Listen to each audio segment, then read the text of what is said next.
কেমন আছেন বন্ধুরা? আশা করি অনেক ভালো। আমার এই তন্ত্রমন্ত্র বান চ্যানেল যদি নতুন হয়ে থাকেন অবশ্যই সাবস্ক্রাইব করবেন, পাশে থাকা বেল আইকনটি প্রেস করে নতুন নতুন ভিডিও সবার আগে পাওয়ার জন্য আমার সাথে থাকবেন। আজকের আলোচ্য বিষয় হলো জুয়া খেলা কীভাবে জিতবেন। আমার হাতে যে তাবিজটা এখন দেখতে পাচ্ছেন,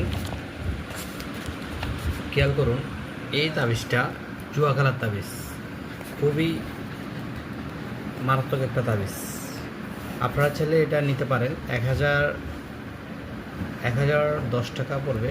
1010 টাকায় তাবিজটার দাম। এটা হচ্ছে যারা জুয়া খেলা জিতবে, এবং এটা হচ্ছে ব্যক্তির নাম লিখতে হবে। পূর্ণিমার দিন রাত্রে এই তাবিজটা লিখতে হবে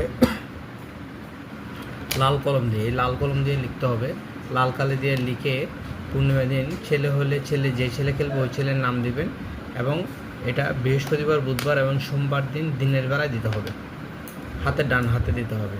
এটা প্রাণ প্রতিষ্ঠা করে এই জিনিসটা দিতে হবে। আমার এই ভিডিওটা ভালো লেগে থাকলে অবশ্যই শেয়ার করবেন, এবং এ ধরনের তাবিজ যদি আপনারা নিতে চান স্ক্রিনে দেওয়া নম্বরে যোগাযোগ করে এই ধরনের তাবিজ আপনারা চাইলে নিতে পারেন। জয় গুরু, ভালো থাকবেন।